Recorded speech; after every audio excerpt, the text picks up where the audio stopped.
नमस्कार दोस्तों, मैं निखिल केसरी स्वागत करता हूं आप सभी का उड़ान आईएएस एकेडमी के ई लर्निंग प्लेटफॉर्म में। मैं आप सभी के समक्ष आज उपस्थित हुआ हूं आगामी परीक्षा जो कि आपकी एसआई को लेकर होने वाली है, उसमें आपकी तैयारी को और सुदृढ़ करने हेतु हमारे द्वारा जो श्रृंखला चलाई जा रही है वो इस उद्देश्य से चलाई जा रही है जिससे कि आपकी तैयारी और बेहतर हो सके, उसमें आप बहुत सारे वस्तुनिष्ठ को सॉल्व कर सकें, जिससे कि आप अपना स्व मूल्यांकन अच्छे से कर पाएंगे कि आपकी तैयारी में क्या कमी रह गई है और आपको कहां से और ज़्यादा अच्छे से तैयारी कर सकते हैं। आज हम इस कड़ी में देखेंगे भारतीय संविधान और राज्य व्यवस्था के संबंधित कुछ प्रश्नों को। लेकिन आगे बढ़ने से पहले आप सभी लोगों के लिए एक जानकारी है कि 26 सितंबर से लेकर 6 अक्टूबर तक हमारे उड़ान आईएएस एकेडमी के ऐप पर जितने भी रिकॉर्डेड वीडियोस हैं उन पर विशेष छूट दी गई है। 50% की ये छूट है। भारी से भारी संख्या में आप इसे अवेल करके फायदा उठा सकते हैं। चलते हैं पहले प्रश्न की ओर। पहला प्रश्न है, किस अधिनियम की प्रमुख विशेषता प्रांतीय स्वायत्तता थी? दोस्तों, भारतीय संविधान में जो तैयारी है वो सीक्वेंस में होनी चाहिए आपकी। उस सीक्वेंस में जो पहला यहाँ पर चैप्टर आता है वो भारतीय संवैधानिक इतिहास को लेकर जो संविधान के इतिहास हैं कि हमारे संविधान का विकास कैसे हुआ है। जनरली ये 1773 से हम इसे चालू करते हैं, सन 1950 तक जाते हैं। इसी बीच में यहाँ पर एक संविधान सभा का भी प्रावधान है। तो आज के इस कड़ी में भारतीय संविधान सभा भी है और उसके साथ साथ संवैधानिक इतिहास भी है। पहला प्रश्न यही है कि कौन सी ऐसी विशेषता है जो कि प्रांतीय स्वायत्तता को लेकर है, किस अधिनियम में है? इसका जो सही उत्तर है वो है 1935 का अधिनियम। 1900 इसका उत्तर नहीं है। 1909 में अगर आपको बहुत इंपॉर्टेंट विशेषता याद रखनी है तो आप याद रखिएगा कि इसमें सांप्रदायिक निर्वाचन की शुरुआत की गई थी। 1919 में आप ये याद रखिएगा सांप्रदायिक निर्वाचन को यहाँ पर विस्तारित किया गया था और उसके साथ साथ प्रांतों में द्वैध शासन भी इसी के दौरान लगाया गया। केंद्र में द्विसदनात्मक व्यवस्था रखी गई थी। इंपॉर्टेंट है 1935 जो कि आपका उत्तर है यहाँ पर। 1935 में क्या किया गया कि जब अधिनियम बनाया जा रहा था तो उसमें संघीय शासन व्यवस्था की बात की गई कि हम एक संघ बनाएंगे जो कि भारत संघ होगा। भारत संघ में जितने भी ब्रिटिश क्षेत्र थे, ब्रिटिश क्षेत्र चूंकि हमारे पास दो टाइप के थे, एक था ब्रिटिश प्रांत को लेकर और कुछ कमिश्नरी क्षेत्र थे, तो इन दोनों को मिलाया जाएगा और उसके साथ साथ सभी देशी रियासत, इन सभी को मिलाकर एक भारतीय संघ का निर्माण करने की बात की गई। ये संघ तो कभी बन नहीं पाया क्योंकि भारी मात्रा में देशी रियासतों का जो रुख था वो संघ के प्रति सही नहीं था। वो नहीं चाहते थे कि हम किसी संघ में क्या हो, शामिल हो। इस कारण से इस संघ का कभी निर्माण नहीं हो पाया। लेकिन अगर हम इस संघ की एक बहुत बड़ी विशेषता को देखें तो यहाँ पास प्रांतीय स्वायत्तता की बात की गई थी। यहाँ जो प्रांत हैं टोटल 11 प्रांतों की रचना की गई थी और इन प्रांतों को स्वायत्त कर दिया गया था। इसी कारण से हम आगे चलकर देखते हैं कि 1937 में सभी प्रांतों में क्या होते हैं, चुनाव होते हैं और इसके साथ साथ वहां पर जो सीएम, जैसे आज के डेट में प्रांतों में सीएम होते हैं, उस समय प्रधानमंत्री हुआ करते थे। तो याद रखिएगा कि यहाँ पर प्रांतीय स्वायत्तता जो मुख्य विशेषता है वो कौन से अधिनियम की है? 1935 के अधिनियम की है। बढ़ते हैं हम अगले प्रश्न की ओर। अगला प्रश्न है, कौन सा सत्य नहीं है? इस प्रश्न में मतलब यहाँ ऑप्शन 4 विकल्प दिए गए हैं, आपको बताना है कि कौन सा सत्य नहीं है। पहला यहाँ पर लिखा हुआ है युग्म में कि कैबिनेट मिशन, इसका रिलेशन किससे बता रहा है? वो भारतीय संविधान सभा का गठन। सही है। ये जो भारतीय संविधान सभा का गठन किया गया था, याद रखिएगा दोस्तों, वो कैबिनेट मिशन के द्वारा ही किया गया था। कैबिनेट मिशन जो प्रस्ताव लेकर आया था वो इसी बात को लेकर आया था कि भारत में अंतरिम सरकार कैसे गठित की जाए। चूंकि हमारे देश में क्या हुआ, 1939 के समय जब द्वितीय विश्व युद्ध चालू होता है तो लगभग सभी सरकारों ने कांग्रेस की इस्तीफा दे दिया और केंद्र में एक सरकार उत्तरदायी कभी बन नहीं पाई। इसी उत्तरदायी सरकार को लेकर, अंतरिम सरकार को लेकर कैबिनेट मिशन आया था और इसके साथ साथ वो इस कारण भी आया था कि हम संविधान सभा का गठन कर सके, भारतीय क्या कर सके, अपने लिए संविधान बना सके। दूसरा, साइमन कमीशन भारत का विभाजन को लेकर आया था। नहीं, ये वाला गलत है। आंसर हमारा यही हो जाएगा दूसरा। साइमन कमीशन सन 1927 में गठित हुआ था। ठीक है, इसका जो गठन है वो 1919 के अधिनियम के बारे में यहाँ पर जांच करने आया था। 1919 के अधिनियम में एक प्रावधान था कि हम कुछ वर्षों के बाद, जनरली 10 वर्षों के बाद हम क्या करेंगे, तो यहाँ पास एक मूल्यांकन करेंगे कि भारतीयों को किस हद तक स्वायत्तता दी जाए। तो इसका मूल्यांकन करना था 10 वर्षों के बाद, इसीलिए यहाँ पास एक साइमन कमीशन का गठन किया गया। लेकिन आपको दिख रहा होगा 10 वर्ष तो 1929 होता है। ब्रिटेन में राजनीतिक कारणों की वजह से क्या किया गया, 2 साल पहले ही इसका गठन कर दिया जाता है सन 1927 में, जो ये चेक करने वाला था कि उस अधिनियम के तहत भारतीयों ने कितना सहयोग प्रदान किया है किसको, तो ब्रिटेन वाले को, और उसके साथ साथ वो किस हद तक यहाँ पास स्वशासन करने के लिए क्या होंगे, है ना, आगे आ सकते हैं, या फिर किस हद तक उनको स्वायत्तता प्रदान करनी चाहिए। तो साइमन कमीशन का भारत के विभाजन से कोई यहाँ पर रिलेशन नहीं होगा, अर्थात यही हमारा उत्तर होने वाला है। फिर भी हम आगे बढ़ते हैं। फिर आगे है भारत सरकार अधिनियम 1935, ये स्वशासन को लेकर है, ठीक है। यहाँ पास क्या है, प्रांतीय स्वायत्तता, वही वाला आ गया। फिर है मार्ले मिंटो सुधार। मार्ले मिंटो सुधार जो कि 1909 के अधिनियम को कहा जाता है। तो 1909 के अधिनियम में मैंने आपको बताया सबसे इंपॉर्टेंट विशेषता याद रखेगा क्या है, ये सांप्रदायिक प्रतिनिधित्व दिया गया है, ठीक है। मुसलमानों को यहाँ पास क्या किया गया, अलग से निर्वाचक मंडल बनाकर निर्वाचन प्रणाली को यहाँ अलग कर दिया गया पूरी तरीके से। आप लोग के लिए एक प्रश्न ये भी रहेगा, मतलब एक इंपॉर्टेंट जानकारी, कि वर्तमान समय में यदि हम भारतीय संविधान को देखें तो वहां पर किसी भी प्रकार से धर्म के नाम पर, वर्ग के नाम पर, जाति के नाम पर अलग से कोई भी निर्वाचक मंडल नहीं हो सकता, ना तो कोई दावा करेगा और ना ही बनाया जाएगा। यदि आप इसको अनुच्छेद 325 में देखेंगे तो ये आपको पता चल जाएगा, ठीक है दोस्तों। बढ़ते हैं अगले प्रश्न की ओर। अगला प्रश्न है, संविधान सभा में उद्देश्य प्रस्ताव निम्न में से किस एक के द्वारा प्रस्तुत किया गया था। संविधान सभा को जिम्मेदारी दी गई थी कि वो संविधान का निर्माण करे, और जब खाली टाइम में रहते हैं तो वो क्या करें, तो संसद का भी वो काम करते थे। संविधान सभा की जो पहली बैठक होती है वो होती है 9 दिसंबर 1946 को। 9 दिसंबर 1946 को संविधान सभा की पहली बैठक होती है। इस बैठक के बाद जब अगली बैठक 13 तारीख को होगी, है ना, सेकेंड बैठक थी, थर्ड बैठक थी ये 1946 को, तो इस समय जवाहरलाल नेहरू जी एक प्रस्ताव लेकर आएंगे। प्रस्ताव कुछ इस प्रकार से होगा कि हम संविधान सभा बनाएं क्यों, जनता को ये बताया जाए, संविधान सभा का विजन क्या है, संविधान सभा देश को लेकर क्या सोचती है, देश को लेकर हमारे जो प्लान है वो सब कुछ इसमें लिख दिया जाए। इस कारण से उन्होंने एक उद्देश्य प्रस्ताव प्रस्तुत किया। तो उद्देश्य प्रस्ताव का हमारा उत्तर यही होगा कि जवाहरलाल नेहरू जी ने क्या किया था, इसे प्रस्तुत किया था। आप इसमें डेट भी याद रखिएगा, 13 दिसंबर सन 1946 को क्या किया गया था, ये पेश किया गया था, और संविधान सभा के द्वारा इसे पारित भी किया गया था। दोस्तों कई बार होता है ऐसा, लिखा जाता है क्या उद्देश्य प्रस्ताव पारित हुआ था, हाँ पारित हुआ था। ये 22 जनवरी सन 1947 को क्या कर दिया गया था, तो ये पारित कर दिया गया था संविधान सभा के द्वारा। उद्देश्य प्रस्ताव ही आगे चलकर क्या बनता है, तो भारतीय संविधान की प्रस्तावना का आधार बनता है। जो भारतीय प्रस्तावना, भारतीय संविधान की प्रस्तावना या फिर उद्देशिका जो अभी वर्तमान में दिखती है, उसका जो बैकग्राउंड है वो कहाँ से आता है, तो उद्देश्य प्रस्ताव से आता है, ठीक है दोस्तों। तो इतनी जानकारी आपको याद होनी चाहिए उद्देश्य प्रस्ताव को लेकर। आगे बढ़ते हैं। भारतीय संविधान सभा की प्रारूप समिति जो ड्राफ्ट कमेटी थे, उसके प्रेसिडेंट कौन थे, बहुत इंपॉर्टेंट प्रश्न है और बहुत ज्यादा बार पूछा जाने वाला है, भूल ना जाए, याद रखिएगा, बहुत इंपॉर्टेंट भी। भारतीय संविधान में क्या रखना था क्या नहीं रखना था, इसके लिए संवैधानिक सलाहकार थे। जब ये तय हो गया कि हमको ये सब रखना है, ये वाली विशेषताएं लेकर आनी है, लोकतंत्र की, उदारवाद की, समाजवाद की, ये सारी विशेषताएं को हम संविधान में समाहित करेंगे, लेकिन इसके बाद एक बहुत बड़ी समस्या ये खड़ी हो गई कि इनको रखा कैसे जाए, इनको हम अरेंज कैसे करें। तो इसके लिए एक प्रारूप समिति का क्या कर दिया जाता है, गठन कर दिया जाता है। प्रारूप समिति के गठन में जो अध्यक्ष होंगे वो होंगे भीमराव अंबेडकर जी। भीमराव अंबेडकर जी इसके अध्यक्ष होते हैं, और इसके साथ साथ 6 अन्य सदस्य भी होंगे। बहुत इंपॉर्टेंट नाम है इसमें, ठीक है। सादुल्ला जी हैं इसमें, फिर यहाँ डीपी खेतान जी भी थे, के.एम. मुंशी साहब भी थे, कृष्णा स्वामी अय्यर जी भी थे। तो कुछ इस प्रकार से बहुत इंपॉर्टेंट नाम होंगे। तो इनके साथ मतलब ये 7 सदस्यीय समिति थी जो इस बात का ध्यान रखती कि भारतीय संविधान में कौन से तत्वों को कहाँ रखा जाना चाहिए, उसको कैसे ड्राफ्ट करना चाहिए। तो बहुत ही सुंदर क्राफ्ट किया गया हमारा भारतीय संविधान। इस कारण से आप जानते हैं कि भीमराव अंबेडकर जी को भारतीय संविधान का निर्माता भी कहा जाता है।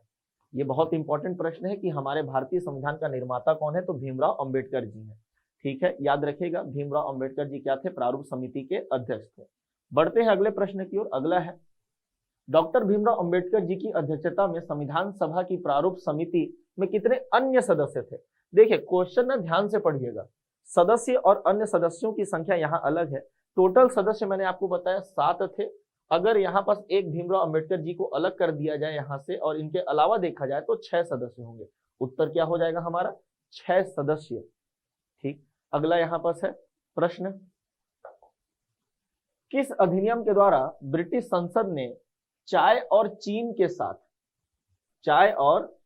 साथ व्यापार को छोड़कर ईस्ट इंडिया कंपनी के भारत के साथ व्यापारिक एकाधिकार को समाप्त कर दिया गया? इस वर्ड को, लाइन को याद रखिएगा, भारत के साथ व्यापारिक एकाधिकार को समाप्त कर दिया गया। हुआ क्या था, होता क्या है, जो ईस्ट इंडिया कंपनी है वो भारत के साथ एकाधिकार रखती थी व्यापार को लेकर। वहां के जो राजा महाराजा थे, महारानी थे, उन्होंने एकाधिकार दिया था ईस्ट इंडिया कंपनी को कि आप ही केवल भारत से क्या कर सकते हैं, व्यापार कर सकते हैं। इस एकाधिकार को तोड़ दिया गया। इस एकाधिकार को सन 1813 के जो द्वितीय चार्टर एक्ट है उसके द्वारा क्या कर दिया गया, समाप्त कर दिया गया। उसके पीछे का भी बैकग्राउंड अलग है। यूरोप में जो यहाँ पास लड़ाई होती है, खासकर इनका फ्रांस के साथ, नेपोलियन बोनापार्ट, फिर जो महाद्वीपीय व्यवस्था बनती है उसको लेकर जो ब्रिटेन के जितने भी यहाँ व्यवसायी थे वो यूरोप के अन्य देशों के साथ व्यापार कर नहीं पा रहे थे। और जब ब्रिटेन के व्यापारी किसी अन्य देश के साथ या फ्रांस के साथ व्यापार नहीं कर पा रहे तो उनको एक मार्केट चाहिए, बाजार चाहिए। बाजार होगा यहाँ पास भारत, लेकिन भारत में तो केवल ईस्ट इंडिया कंपनी है यहाँ पास। तो फिर क्या किया जाए, तो यहाँ पर जो ईस्ट इंडिया कंपनी के है उनके एकाधिकार को तोड़ा जाए। तो एकाधिकार को यहाँ पर खत्म किया गया था कब, तो 1813 के चार्टर अधिनियम में। लेकिन ये पूर्णतः समाप्त नहीं हुआ था।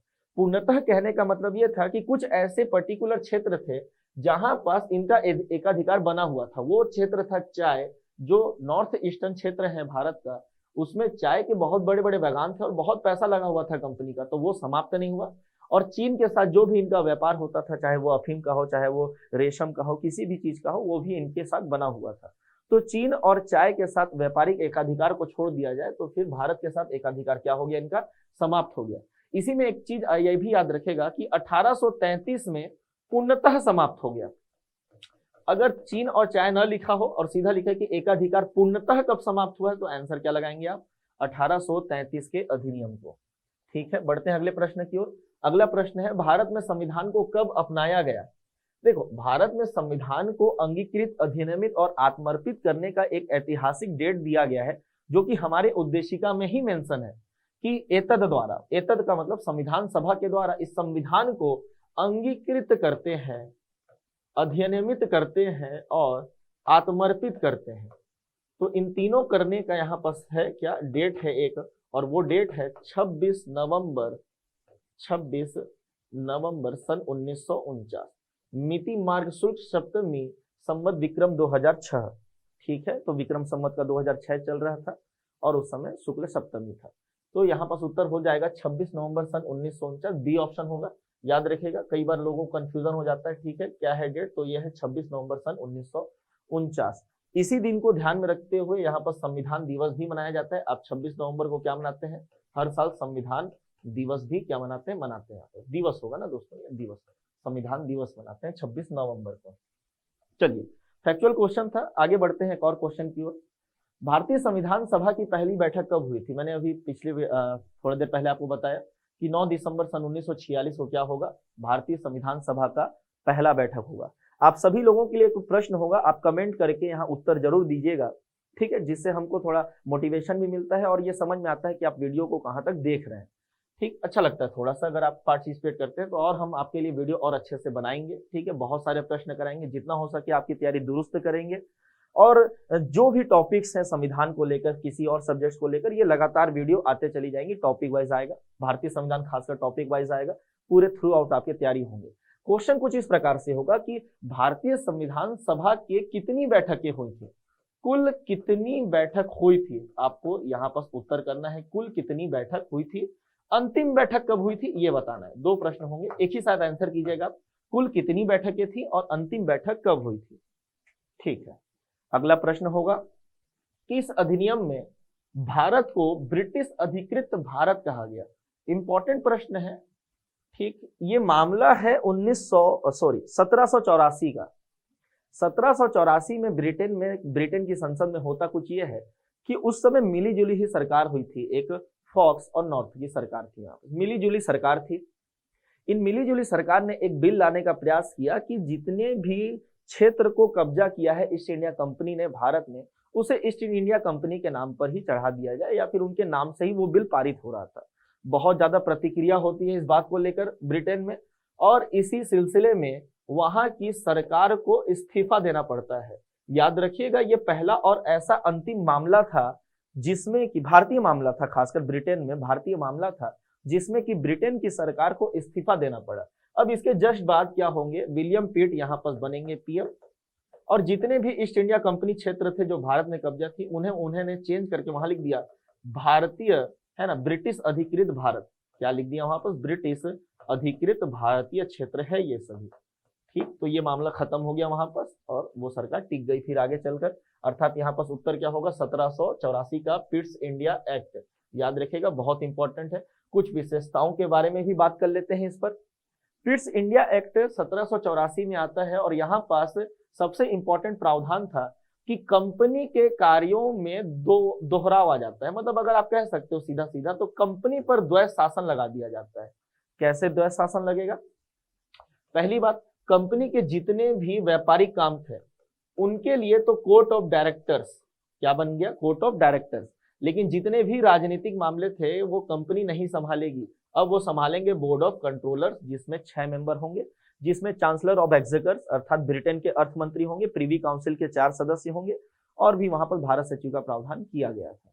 तो इस प्रकार से आप याद रखिए 1784 का जो पिट्स इंडिया एक्ट है उसकी कुछ विशेषता है इंपॉर्टेंट, वो ये है। अच्छा, ये भी एक प्रश्न है कि 1784 के द्वारा जो यहाँ पर व्यवस्था की गई थी ये कब तक चली थी, तो याद रखिएगा ये व्यवस्था सन 1858 तक चली थी। ठीक है, ये व्यवस्था सन 1858 तक चलेगी। किसके बाद तक चलेगी? अर्थात यहाँ पर जो 1857 की क्रांति है उसके 1 साल के बाद ये खत्म कर दी जाएगी। बढ़ते हैं अगले प्रश्न की ओर। अगला है, कंपनी के व्यापारिक एकाधिकार समाप्त कर केवल राजनीतिक कार्य करने थे, यह किस एक्ट का प्रावधान था? बहुत इंपॉर्टेंट प्रश्न है, समझना पड़ेगा। यहाँ पर ये 1833 जब व्यापारिक एकाधिकार खत्म कर दिया गया कंपनी का, तो यहाँ पर ये कहा कि अब कंपनी करेगी क्या। तो यहाँ पर संसद की बिहाफ में कंपनी क्या करने वाली है, तो भारत में ये व्यापार भी करेगी और भारत में शासन भी करेगी। किसके नाम से करेगी? लेकिन ब्रिटेन के नाम से। तो व्यापारिक एकाधिकार तो खत्म हो गया, लेकिन अब उसको राजनीतिक कार्य सौंप दिया गया ब्रिटेन की संसद के द्वारा। याद रखेगा 1833 का ये क्या होगा, अधिनियम होगा। और ये भी कहा गया कि इस प्रावधान को हम 1853 20 वर्षों के लिए आगे बढ़ा देते हैं। ये तृतीय चार्टर एक्ट था और ये चतुर्थ चार्टर एक्ट। चतुर्थ चार्टर एक्ट जब आता है तो उसमें 20 वर्ष का प्रावधान नहीं किया जाता है। उसमें यह कहा जाता है कि कंपनी के पास जो व्यापारिक और राजनीतिक एकाधिकार या अधिकार होंगे वो जब तक ब्रिटेन की संसद चाहती है तब तक रखेंगे, बाद में नहीं रखा जाएगा। ठीक, तो याद रखना है 1793 प्रथम चार्टर एक्ट, 1813 द्वितीय चार्टर एक्ट, 1833 तृतीय चार्टर एक्ट और 1853 चतुर्थ चार्टर एक्ट। 20 साल के लिए बढ़ा दिया, फिर से 20 साल के लिए बढ़ा दिया और फिर से 20 साल। लेकिन यहाँ पर 20 साल के लिए आगे नहीं बढ़ाया, यहाँ पर जब तक मन होगा तब तक रखेंगे। और इसी को समाप्त किया गया 1858 में, एक नई व्यवस्था लेकर आ जाएंगे हम। ठीक, इंपॉर्टेंट है, याद रखिएगा। प्रश्न है, भारत राष्ट्रपति की अध्यादेश निर्गत करने की, मतलब जारी करने की शक्ति प्रेरित है। ठीक, तो जब पुराना अगर बात करोगे तो 1861 में गवर्नर जनरल को अध्यादेश जारी करने की शक्ति दी गई थी। लेकिन वर्तमान में जो अध्यादेश आर्टिकल 123 में आपको मिलता है वो बेसिकली सन 1935 के अधिनियम से आता है। ठीक है, याद रखिएगा 1935 के अधिनियम से वर्तमान के अध्यादेश जारी करने की शक्ति प्रेरित है, वहीं से यह शक्ति आगे बढ़ी है। इसके साथ साथ 1935 के अधिनियम से भी आपातकाल, जो आपात उपबंध है भारतीय संविधान के भाग 18 में, वो भी यहीं से आया है। कई लोग गलत कर लेते हैं, वहां पर उसे जर्मनी कर देते हैं, गलत है। जर्मनी से जो लिया गया है वो आपातकाल के दौरान मौलिक अधिकारों पर निलंबन या प्रभाव के बारे में जानकारी देता है। आपात उपबंध आपका 1935 के अधिनियम से ही आया है। और इसके साथ साथ याद रखेगा अध्यादेश की शक्ति भी कहां से आई है, तो 1935 के अधिनियम से। इसके साथ और क्या याद रखिए, संघ सूची, राज्य सूची और समवर्ती सूची भी यहीं से क्या है, लिया गया है। ठीक, अगला प्रश्न बढ़ते हैं। अगला, निम्न में से किस अधिनियम के अंतर्गत भारतीय विधान परिषद को बजट पर बहस करने की शक्ति प्राप्त हुई? एक ऑर्गेनाइजेशन बना सन 1885 में, कांग्रेस। इनके जो शुरुआती दौर थे, उदारवाद का काल जिसे कहा जाता था, उनकी एक बहुत बड़ी उपलब्धि थी कि उन्होंने ब्रिटेन की संसद से ये मांग पारित करा लिया कि हम क्या करेंगे, आपके द्वारा जो बजट पारित किया जाता है ना, जो खर्चा किया जाता है उस पर हम क्या कर सकते हैं, बहस कर सकते हैं।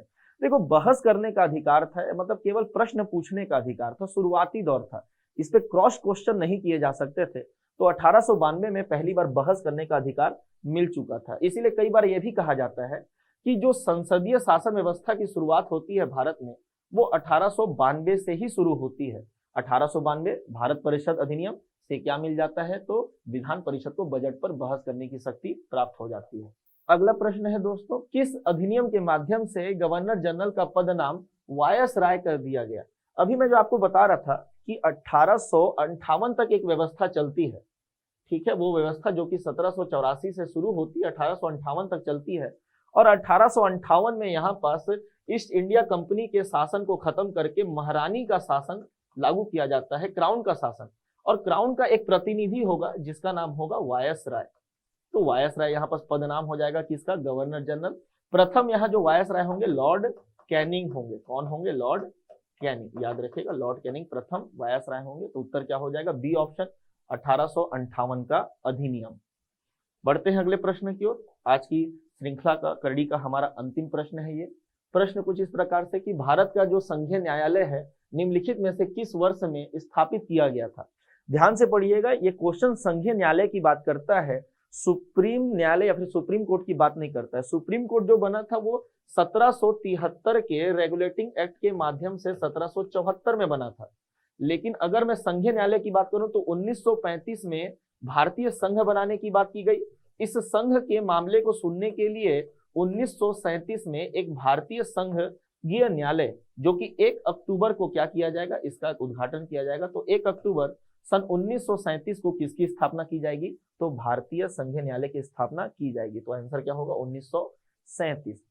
ठीक है, तो आशा करता हूं दोस्तों आपको आज की कड़ी ये बहुत पसंद आई होगी। इसी प्रकार से हम अगली कड़ी में मिलेंगे भारतीय संविधान के कुछ और प्रश्नों को, जो कि प्रस्तावना से रिलेटेड होंगे, उनकी विशेषताओं से रिलेटेड होंगे और कहाँ से क्या लिए गए हैं स्रोत से रिलेटेड होंगे। ठीक, तो आप तैयारी बहुत अच्छे से कीजिए, हम आपके साथ रहेंगे आपके तैयारी के दौरान पूरी तरीके से, और पूरा रिवीजन आपका हो जाएगा इससे। इसी आशा के साथ मैं आपसे विदा लेता हूँ। धन्यवाद।